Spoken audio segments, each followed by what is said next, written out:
Hello everyone, welcome to the channel H D Orion.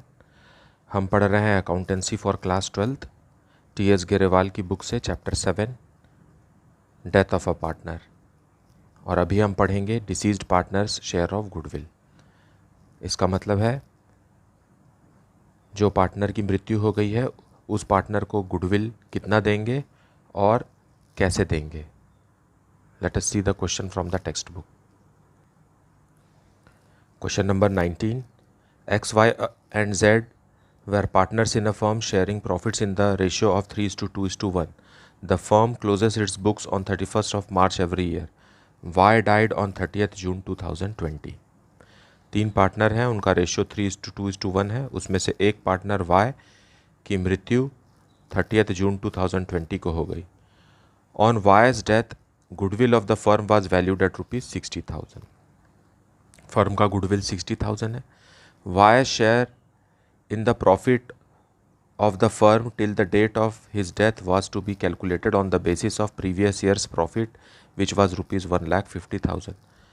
Y के मृत्यु पर उसका प्रॉफिट पिछले साल के प्रॉफिट 1,50,000 पर कैलकुलेट होगा।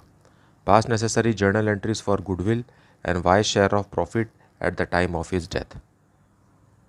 तो चलिए answer. So solution 19, three partners हैं, X:Y:Z is equal to 3:2:1। Now Y died on 30th June. So new ratio X:Z is equal to 3:1. Now Y की मृत्यु के पहले भी X और Z का रेशियो 3:1 था, अभी भी 3:1 है। तो यही हमारा न्यू रेशियो भी है और यही हमारा गेनिंग रेशियो भी है। Why do we need gaining ratio? For treatment of goodwill. Now Y's profit, Y का प्रॉफिट है 1,50,000 multiplied by his portion multiplied by number of months he was alive in this financial year. So he died on 30th June. So April, May, June, 3 months. So 3 divided by 12, which is equal to 12,500. And why is goodwill? Why is goodwill is equal to firm का goodwill multiplied by y का portion, that is equal to 20,000। यहाँ एक बात ध्यान रखने वाली ये है कि गुडविल को कभी भी मंथ वाइज कैलकुलेट नहीं करना है, लेकिन प्रॉफिट को उतने मंथ के लिए कैलकुलेट करना है जितने मंथ वो जीवित था। So goodwill will not be calculated for the period he was alive. It is just total goodwill of the firm multiplied by his portion, that is his goodwill. Now let us see the journal entries.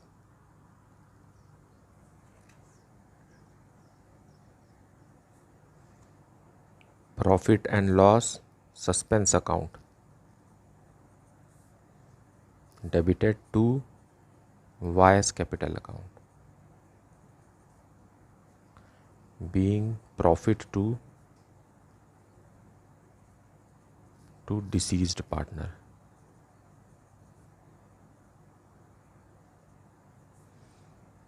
$12,500.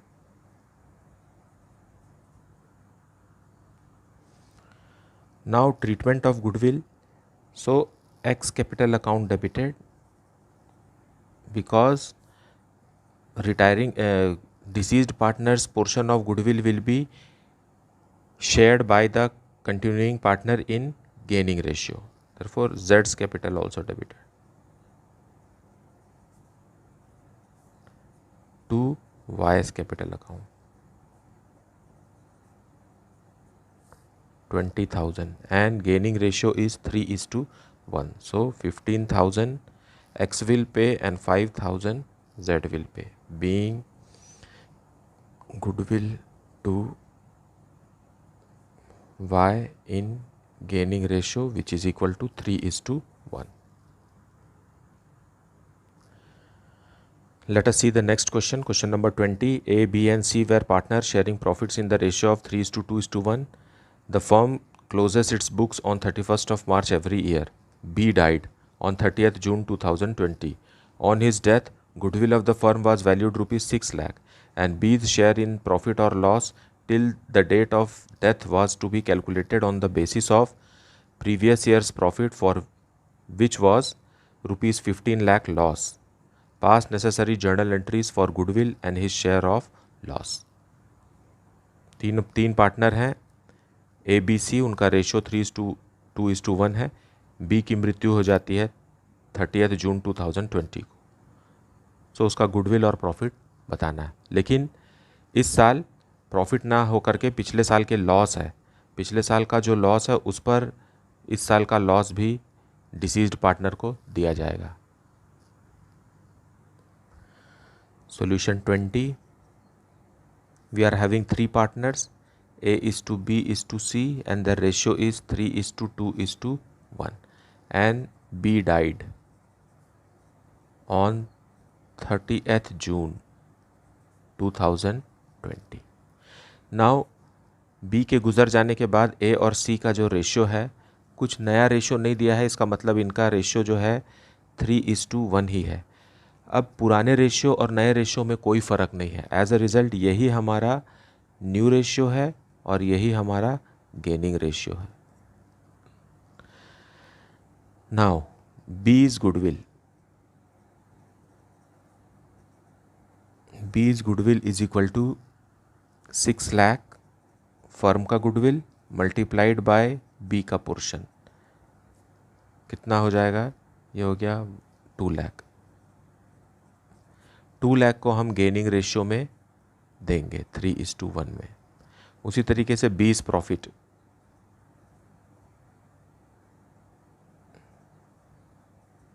B का जो profit है पिछले साल के profit ना होकर के ये लॉस है. 15 लाख है. 15 लाख में बी का पोर्शन कितना होगा? 2/6 multiplied by for how many months he was alive. So he was alive for 3 months. So यहाँ पर जितने भी दिन वो जीवित रहा है उससे उस टाइम से मल्टीप्लाई करेंगे. लेकिन गुडविल में ये नहीं करेंगे. So what the answer will be 1,25,000 loss. Now we will see the journal entry. Journal entry on 30th June 20. So पहले उसका लॉस दे देंगे. So B's capital account debited to profit and loss suspense account 1,25,000.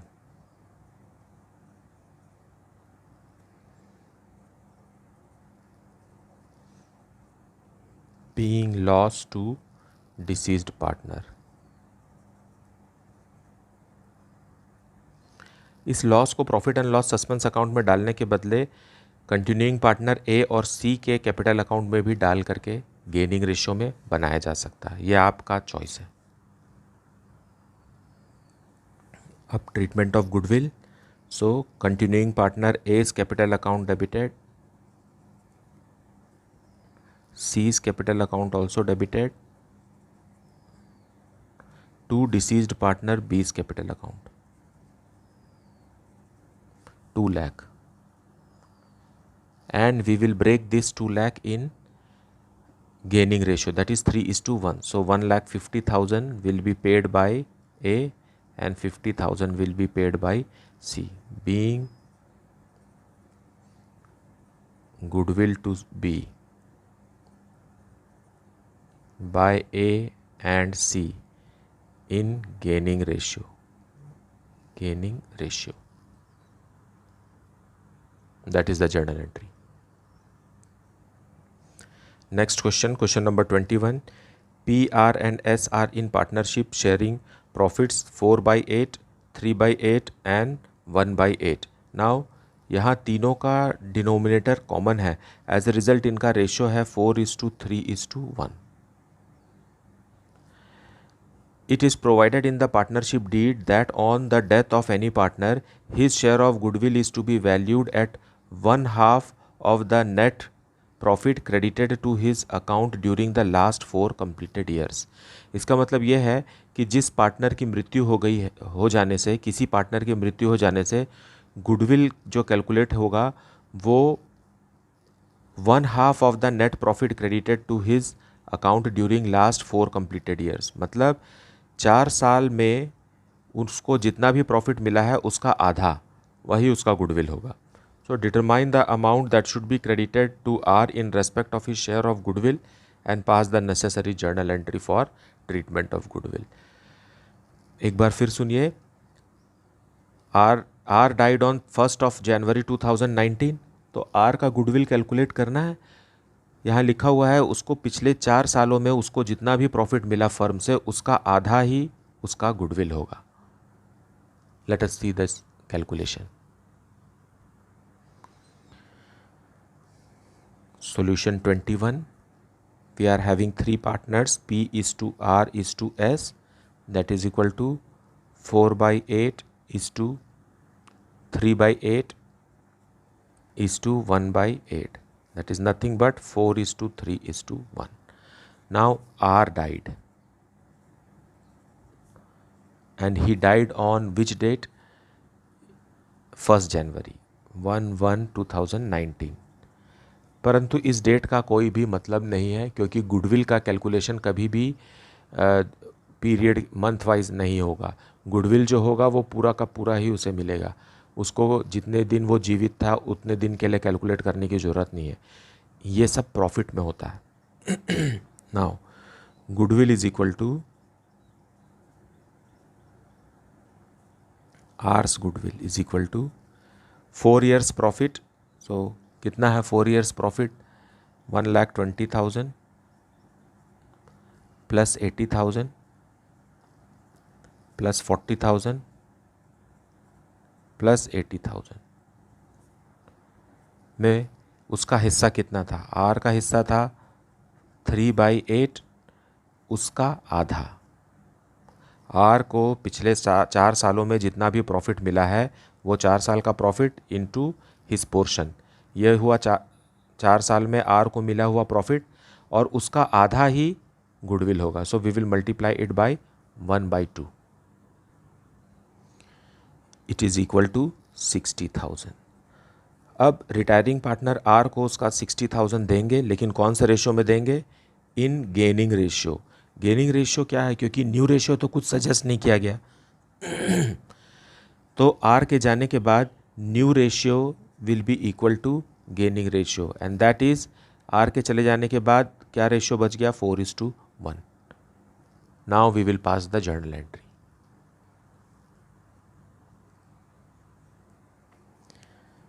So P and S capital account debited.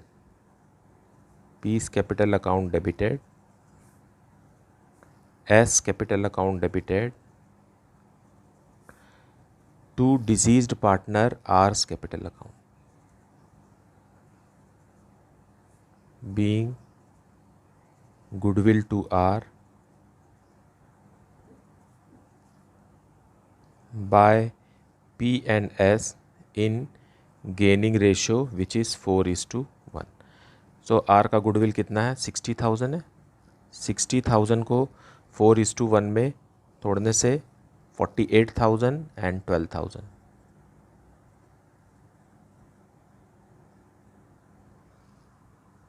That is the solution. Next question. Deceased partners share of goodwill and profit. X, Y and Z were partners in a firm sharing profits in the ratio of 4:3:1. The firm closes its books on 31st of March every year. On 1st February 2019, Y died and it was decided that the new profit sharing ratio between X and Z will be equal. अब पुराना ratio इनका 4:3:1 है. अभी नया ratio X और Z का 1:1 हो गया. नाउ ये चेंज हो गया. अब हमें इसके लिए कैलकुलेशन ज़रूर करना पड़ेगा गेनिंग रेशियो का for the treatment of goodwill. Partnership deed provided for the following in the on the death of a partner. His share of goodwill be calculated on the basis of half of the profits credited to his account during the previous 4 completed years. The firm's profit for the last 4 years were 2014-15 1,50,000, 2015-16 rupees 1 lakh, 2016-17 rupees 50,000 and 2017-18 rupees 1 lakh. तो deceased partner Y को goodwill जो देना है वो कैसे calculate होगा? 4 साल के प्रॉफिट में उसका हिस्सा जो भी मिला है उसे, उसका half. So we will calculate that. And B, his share of profit in the year of his death was to be computed on the basis of average profit of past 2 years. Now उसको जो इस साल का profit देना है, कितने महीने के लिए देना है? 1 फरवरी को उसकी मृत्यु हो गई और हमारा साल कब शुरू होता है? 1 अप्रैल को शुरू होता है, क्योंकि ख़त्म 31 मार्च को होता है. सो 1 अप्रैल से लेकर के 1 फरवरी तक, so 10 months. How many months we are having? 10 months. 10 months का उसे प्रॉफिट देना है. कैसे देना है? Average profit of past 2 years के हिसाब से देना है. So Y died on which date? On 1 February 2019. So past 2 years मतलब ये दोनों साल हुआ, ना कि ये दोनों साल. सो इन दोनों साल के प्रॉफिट का हम एवरेज निकालेंगे और उसके हिसाब से वाई को 10 महीने का, 10 मंथ्स का प्रॉफिट देंगे. Late us see the solution. Solution 22, we are having 3 partners, x is to y is to z, that is equal to 4 is to 3 is to 1. And who died? Y died on 1st February 2000, what is the date? 2019. So we have to calculate from 1st of April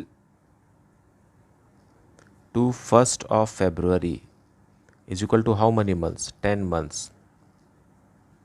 So we will calculate profit to pay Y on the basis of average of last 2 years profit for how many months? 10 months. Now new ratio of x is to z is equal, so it is 1 is to 1. Now for treatment of goodwill we need gaining ratio.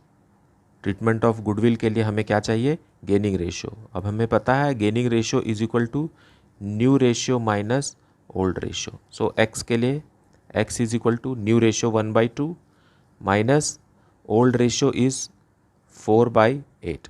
So it is nil, कुछ नहीं. और Y के लिए, Z के लिए next partner Z है. Z का 1/2 minus 1/8. LCM here will B 8. So 4 minus 1 that is equal to 3/8. मतलब y के गुजर जाने के बाद पूरा का पूरा गेन किसको हो रहा है? z को हो रहा है. So z will pay the amount of goodwill to the deceased partner y. So let us calculate goodwill first.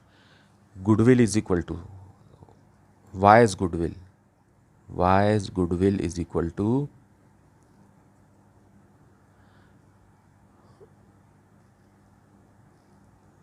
half of the profit credited to his account during the previous 4 completed years. 4 completed years का profit कितना है उसका पहले ये देखेंगे. 1,50,000 then plus 1 lakh, it is given in the question, plus 50,000 plus 1 lakh. ये 4 साल का प्रॉफिट है. अब y को कितना मिला होगा इसमें से? 3/8. अब इसका आधा ही उसका गुडविल है. So what will be the amount? The amount will be ₹75,000. Now अब ₹75,000 को gaining ratio, what is the gaining ratio? Gaining ratio is 0:1. So X will not pay but Z will pay. सो पूरा का पूरा 75,000 Z ही देगा. Now let us talk about deceased partner Y's profit. Y's profit is equal to, question में लिखा हुआ है on the basis of average profit of past 2 years. So what is the average profit of past 2 years? 2016-17 और 17-18, यही 2 साल लेंगे. So that is 50,000 plus 1 lakh का average. So that is divided by 2 into y का portion 3/8 into for how many months he was alive, 10 months. So 10 divided by 12, that will be equal to rupees 23,438. Now let us see the journal entry for this.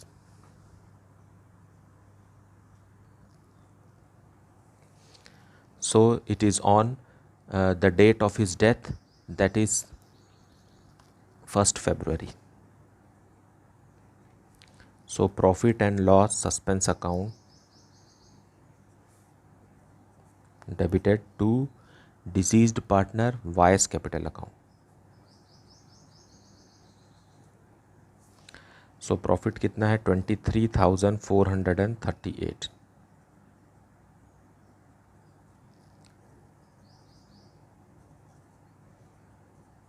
Being profit to deceased partner Y.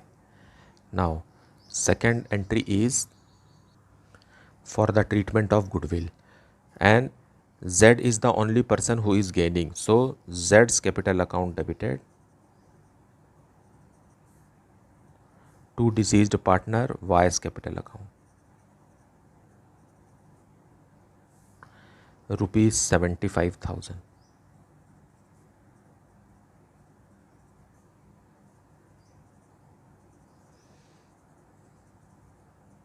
Being goodwill to deceased partner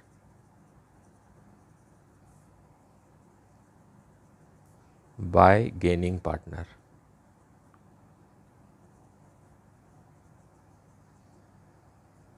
Now here we have opened profit and loss suspense account. In case we are preparing a full question, then profit and loss suspense account is a debit balance and therefore it will be shown on the asset side in the balance sheet.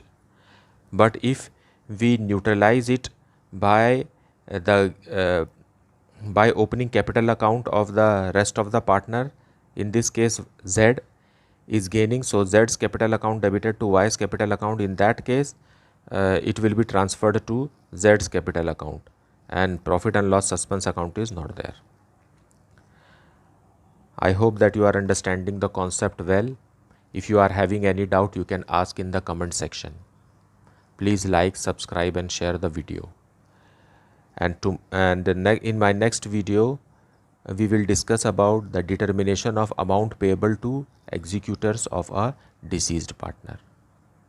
Thank you so much for watching.